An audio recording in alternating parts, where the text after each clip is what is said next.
च्या निवडणुकीमध्ये जळगाव जिल्ह्यातील सर्व 11 जागांवर महायुतीनं घवघवीत यश मिळवलं आणि आता लवकर राज्यात नवीन सरकार स्थापन होणार असून नव्या शासनामध्ये जिल्ह्याच्या वाट्याला किती मंत्रिपद येतात याकडे जिल्ह्याचं लक्ष लागून राहिलंय।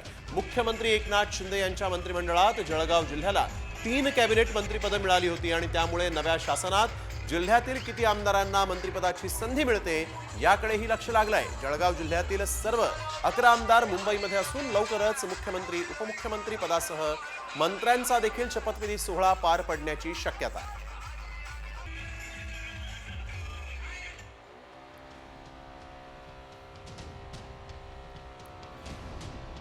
तर आपण बघतोय गिरीश महाजन भाजपकडून, शिंदे सेनेकडून गुलाबराव पाटील, राष्ट्रवादी अजित पवार गटाकडून अनिल पाटील हे जळगाव मधून येतात। त्यामुळे एकाच जिल्ह्यात 3 दावेदार आहेत।